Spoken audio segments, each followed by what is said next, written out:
ہمارے ایک بہت قریبی دوست تھے، آفیسر تھے، انہوں نے ایک مرتبہ اپنی بیٹی کا قصہ خود سنایا، نام بتانا مناسب نہیں ہے، بس آفیسر ہی سمجھ لیجئے۔ وہ مجھے کہنے لگے اللہ نے مجھے اتنی خوبصورت بیٹی دی، اتنی خوبصورت بیٹی دی کہ لاکھوں میں نہیں کروڑوں میں اتنی خوبصورت بچی کوئی نہیں ہوگی، کروڑوں میں۔ اتنا دودھ کی طرح اس کا سفید رنگ، اتنے پیارے اس کے بال، اتنا خوبصورت اس کی آنکھیں، جو اس کو دیکھتا تھا لٹو ہو جاتا تھا، ہر عورت اس کو آ کے دیکھتی تھی۔ کہنے لگا کہ میرے گھر میں عورتوں کا، محلے کی عورتوں کا مجمع لگا رہتا تھا، عورتیں کہتی تھیں کہ اس کے گھر کے قریب سے ہم گزرتی ہیں، ہمارا دل چاہتا ہے ہم اس بچی کو دیکھیں، ہم بچی کو دیکھنے کے لیے آئے ہیں۔ کہنے لگی وہ بچی ذہین بھی اتنی تھی کہ بلا کی ذہین، اس کو میڈیکل میں داخلہ مل گیا اور وہ میری بیٹی ڈاکٹر بن گئی، اور ڈاکٹر بھی ایسی کانفیڈنٹ تھی کہ سرجن ڈاکٹر بنی۔ کہنے لگا خوبصورت بھی تھی اور قابل بھی تھی، سرجن ڈاکٹر بھی تھی، اس کو ہاسپٹل میں ایک بہت اچھی جاب مل گئی۔ اب جب اس کی عمر 28 سال ہوئی تو میں نے اس کے لیے رشتے ڈھونڈنے شروع کیے۔ کہنے لگے رشتے کا نام لینا تھا کہ رشتوں کی تو بھرمار لگ گئی، ہمارے پاس اس بچی کے لیے 100 رشتے تقریباً آئے۔ اب ہم میاں بیوی پریشان تھے، کس کو ہاں کرے اور کس کو نہ کرے۔ یہ وزیر کا بیٹا ہے، یہ امیر کا بیٹا ہے، یہ فیکٹری والے کا بیٹا ہے، یہ بزنس مین کا بیٹا ہے، اور بڑے بڑے نامی گرامی خاندانوں کے رشتے بیٹی کے لیے۔ ہم چاہتے تھے کہ کوئی رشتہ فائنل کر دیں، مگر میری بیٹی کے اندر عجب اور تکبر بہت تھا، جو رشتہ آتا وہ کوئی نہ کوئی اس کے اندر عیب نکال دیتی۔ یہ لڑکا تو دیہاتی نظر آتا ہے، میں اس سے شادی نہیں کروں گی، اور کئی مرتبہ کہتی لڑکا تو ٹھیک ہے ڈاکٹر ہے مگر اس لڑکے کی ماں دیہاتی ہے، میرا گزارا نہیں ہوگا، لڑکے کی ماں دیہاتی ہے، اس پہ رشتہ نہ کر دیتی۔ کہنے لگے کہ 2-4 سال تو اسی طرح گزر گئے، روز کا کام تھا، رشتے آتے اور بچی نہ کر دیتی، اور ہمیں رشتے پسند بھی آتے کہ لڑکا سمجھدار ہوتا، تعلیم یافتہ ہوتا، اور اچھا اس کا کام کاروبار ہوتا، مال پیسے والا ہوتا، سارے وسائل اس کے پاس ہوتے، مگر بچی کا دل مطمئن ہی نہیں ہوتا تھا۔ اور جب ہم اسے کہتے کہ بیٹی رشتہ تو اچھا ہے، تو بیٹی آگے سے جواب دیتی ان رشتوں کا کیا، یہ تو سینکڑوں رشتے جو ہے آ سکتے ہیں، ان کا کیا ہے۔ کہنے لگے کہ 3-4 سال کے بعد اس کی عمر 34 سال ہو گئی، اب رشتے آنے ذرا کم ہو گئے، مگر بچی کو پھر بھی یقین تھا کہ میرے لیے ضرور اچھا رشتہ آئے گا۔ رشتے والوں کو آخر کیا چاہیے جو میرے پاس نہیں ہے؟ اس کو ناز تھا اپنے حسن پہ، اپنی تعلیم پہ، اپنی سمجھداری پہ۔ کہنے لگا کہ پھر اس کے تکبر کی وجہ سے ایک عذاب آیا۔ باپ اپنی بیٹی کا واقعہ خود سنا رہا ہے، کہتے کہ میری بیٹی کے اوپر عذاب آیا، اس نے کسی مریض کی سرجری کی، اور سرجری کرنے کی وجہ سے اس کو کوئی ایسا انفیکشن ہوا کہ میری بیٹی کے ہاتھوں کی جو جلد تھی وہ ساری کی ساری ایسے ہو گئی جیسے مردہ ہوتی ہے، کسی بوڑھے کی ہوتی ہے۔ اب بچی خوبصورت ہے، نوجوان ہے، مگر دونوں ہاتھوں کی جلد جو ہے وہ ایسے ہے جیسے کوئی 90 سال کا بوڑھا ہوتا ہے، ہاتھ بدنما بن گئے۔ اب وہ اپنے ہاتھوں کو ظاہر بھی نہیں کرتی تھی۔ اب رشتہ دیکھنے والے آتے تو وہ ان کے سامنے آتی تو اپنے ہاتھوں کو اپنے دوپٹے میں چھپاتی تھی، تو لوگ بھی پریشان ہوتے کہ یہ ہاتھ کیوں نہیں دکھا رہی، اور جس کی نظر پڑ جاتی تھی ہاتھوں پہ وہ رشتہ جو ہے ریجیکٹ کر کے چلے جاتے تھے۔ اب جب رشتے ریجیکٹ ہونے لگے تو میری بیٹی کو فکر لاحق ہوئی، کہنے لگا کہ پھر پریشان ہوئی، مجھے کہتی ابو آپ کوئی رشتہ سلیکٹ کر لیں، اب میری عمر 36 سال ہو گئی ہے، لیکن جس سے رشتہ کرنے کی ہم کوشش کرتے وہ ویسے لڑکی کو دیکھتے تو پسند کرتے تھے، جب اس کے دونوں ہاتھوں کو دیکھتے تھے تو ریجیکٹ کر دیتے تھے۔ ساس نہیں مانتی تھی، نند نہیں مانتی تھی، لڑکا نہیں مانتا تھا، ہم ایسی لڑکی سے شادی نہیں کر سکتے، ہو سکتا ہے بیماری بڑھ جائے اور پورے جسم کی جلد ایسی بن جائے، ہم اس لڑکی کے ساتھ کیسے گزارا کریں گے۔ کہنے لگے کہ پھر ایسا وقت آیا کہ رشتے آنے ہی بند ہو گئے۔ کہتے ہیں کہ میں باپ ہوں، اپنی بیٹی کی بات بتا رہا ہوں، ایک ایسا وقت آیا وہ میری بیٹی جو نماز نہیں پڑھتی تھی وہ رات کو تہجد پڑھتی تھی، اور اس کے آنسوؤں سے مسلح تر ہو جاتا تھا. وہ اللہ سے اپنے لیے بہتر رشتہ مانگتی تھی اور رشتہ نہیں ملتا تھا. میں نے اپنی بیٹی کو جو ذلیل ہوتے دیکھا تو میں باپ ہو کے بتا رہا ہوں کہ واقعی انسان گناہ کرتا ہے, اس کی سزا آخرت میں تو اس کو ملے گی ہی صحیح, اللہ تعالیٰ دنیا میں بھی اس کی سزا بندے کو دے دیتے ہیں. ایسا اس کا تکبر ٹوٹا کہ ایک دن مجھے کہنے لگی, ابو آپ کسی ریڑھی والی سے ہی میری شادی کر دیں, اب تو میری عمر 40 کے قریب ہونے لگ گئی ہے. اب وہ ڈاکٹر جس کو اپنے حسن پہ ناز تھا, جو سمجھتی تھی میں حور پری ہوں اور کروڑوں میں میری جیسی کوئی خوبصورت نہیں, وہ بچی اپنے باپ کو کہہ رہی ہے بھلے کسی ریڑھی والی سے ہی اب میری شادی کر دیں, میری عمر 40 سال ہونے کو ہے. تو گناہوں کی سزا مختلف شکلوں میں ملتی ہے, ان میں سے ایک شکل بیماری بھی ہوتی ہے.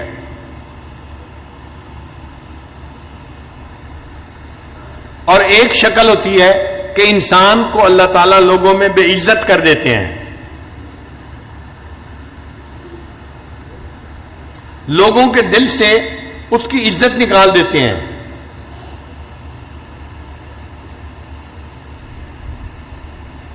وَمَن يُهِنِ اللَّهُ فَمَا لَهُ مِن مُكْرِمٍ, اور جسے اللہ ذلیل کرنے پہ آتے ہیں اسے عزت دینے والا کوئی نہیں ہوتا. ایک آفیسر تھا 21 گریڈ کا, 21 گریڈ کا آفیسر بڑا آفیسر ہوتا ہے, یہ ڈپٹی کمشنر سے بھی اونچے گریڈ کا بندہ ہوتا ہے, یوں سمجھ لیں برابر کے گریڈ کا. وہ رشوت لیتا تھا اور مال پیسہ اس کے پاس بہت تھا. اس کی ذرا کہانی سن لیجئے, یہ حقیقی کہانی ہے.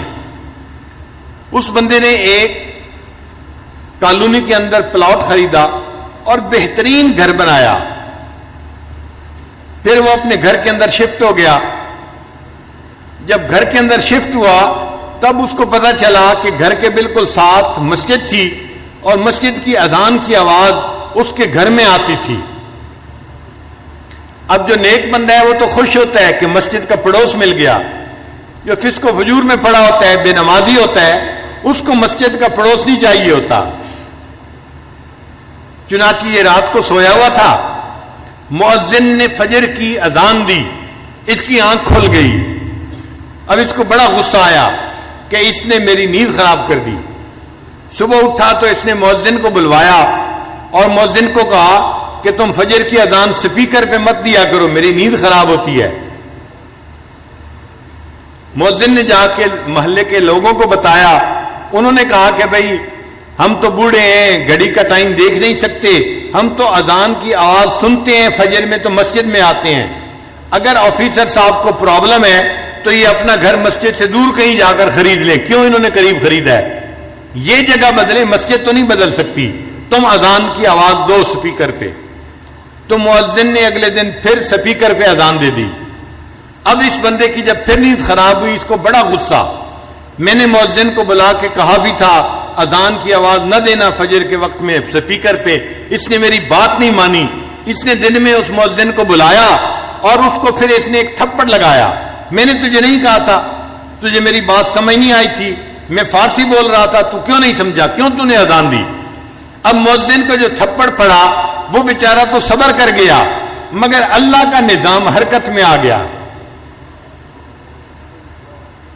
اب اس آفیسر کے اوپر پکڑ آئی, اور وہ پکڑ کیسی تھی کہ اس کے دونوں بازوؤں کے اوپر فالج کا اٹیک ہو گیا اور دونوں بازو اس کے یوں سینے کے اوپر لگ گئے.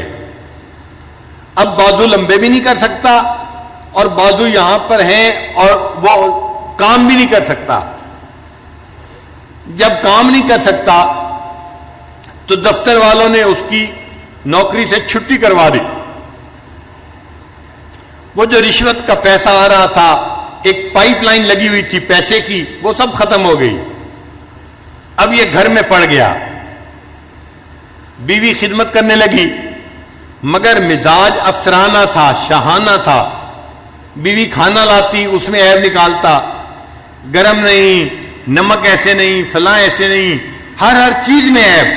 اب بیوی بھی تنگ آ گئی کہ میں سارا دن خدمت بھی کرتی ہوں اور چھوٹی چھوٹی باتوں پہ یہ اتنا غصہ بھی کرتے ہیں اور بچوں کے سامنے مجھے ڈانٹتے ہیں. ذرا ذرا سی بات پہ یہ بیوی کو گالیاں دینے لگ جاتے. 1 سال بیوی نے گزارا کیا. پھر ایک دن بیوی نے کہا کہ دیکھیں میں نے 1 سال آپ کی بیماری میں آپ کی دن رات خدمت کی ہے. میں انسان ہوں, میں تھکی ہوئی ہوتی تھی, آپ کی خدمت کو ترجیح دیتی تھی, آپ نے میری خدمت کی قدر نہیں کی, آپ نے بچوں کے سامنے مجھے گالیاں دیں. میں خاندانی لڑکی ہوں, میں اتنی گری پڑی لڑکی نہیں کہ آپ مجھے بات بات پہ گالیاں دیں. میں اپنے بچوں کو لے کے جا رہی ہوں, آپ جانے, آپ کا کام جانے. تو ماں نے اپنے بچوں کو لیا اور اپنے ماں باپ کے گھر چلی گئی. اب یہ اکیلا پڑا ہوا ہے, گھر میں کوئی کھانا پوچھنے والا نہیں, دینے والا نہیں. ہمسائے میں بھائی رہتا تھا, بھائی کو پتا چلا تو بھائی اس کو گھر لے کے گیا اور اس نے اپنے بھائی کو کہا کہ دیکھو اب تم میرے چھوٹے بھائی ہو, میں نے ساری عمر تمہارے ساتھ اتنا احسان کیا ہے, تم میری خدمت کرو, میں تمہارے باپ کی جگہ ہوں. تو بھائی گھر لے کے چلا گیا.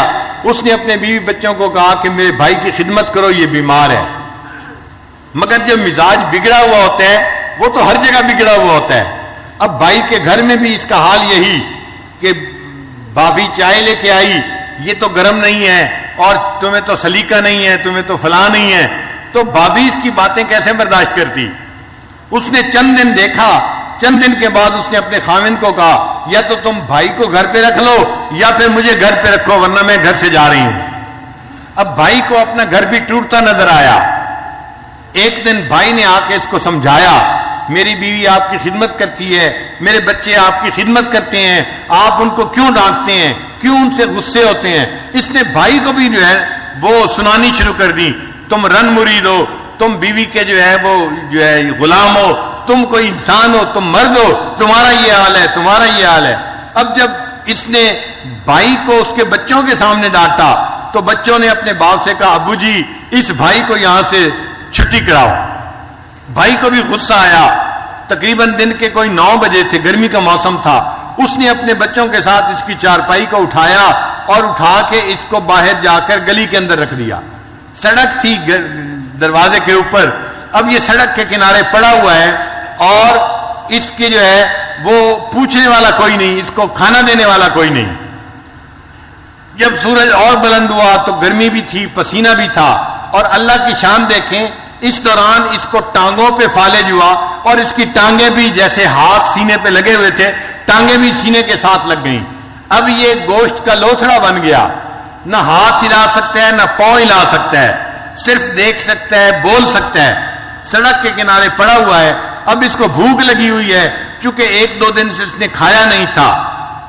اب جب اس نے آتے جاتے لوگوں کو دیکھا تو لوگوں سے بھیک مانگنی شروع کر دی, اللہ کے نام پہ مجھے دے دو, میں بھوکا ہوں, مجھے بہت بھوک لگی ہوئی ہے.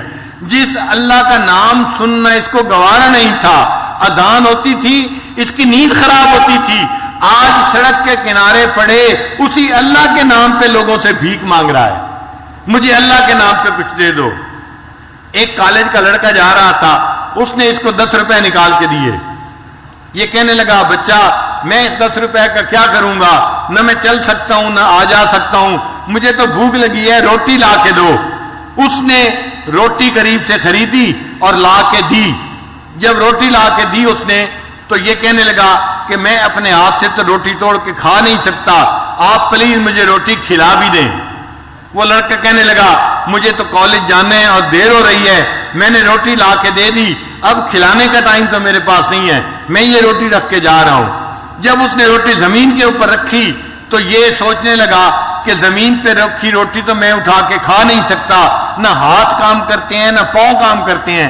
تو یہ اس لڑکے کو کہنے لگا زمین پہ روٹی نہ رکھیں, مجھے پکڑا دیں. اس نے ہاتھ میں پکڑانی چاہی, اس کے ہاتھ کی انگلیاں ہلتی نہیں تھی, یہ ہاتھ میں روٹی نہیں پکڑ سکا. پھر کہنے لگا اچھا تو مجھے میرے پاؤں میں روٹی پکڑا دو. اس نوجوان نے اس کے جو پاؤں تھے سینے کے اوپر رکھے ہوئے, اس کے انگوٹھے اور انگلی کے درمیان روٹی ڈال دی اور اس نے اس کو تھوڑا سا گرپ کر لیا. اب پاؤں سے روٹی پکڑی ہوئی ہے اور منہ سے نوچ کے اس کو کھا رہا ہے. جس اللہ کی نافرمانی کرتا تھا اس اللہ نے دکھا دیا, دیکھو جب میری سزا آتی ہے تم سڑک کے کنارے کتے کی طرح اپنے پاؤں سے روٹی پکڑ کے منہ سے نوچ کے کھاؤ گے. یہ وہ آفیسر تھا جس کی بڑی عزت تھی, بڑا مال تھا، بڑا اس کا مکان تھا، بڑی گاڑی تھی، اور آج سڑک کے کنارے پاؤں کی انگلیوں کے درمیان روٹی پکڑ کے یہ اپنے منہ سے اس روٹی کو نوچ کے کھا رہا ہے۔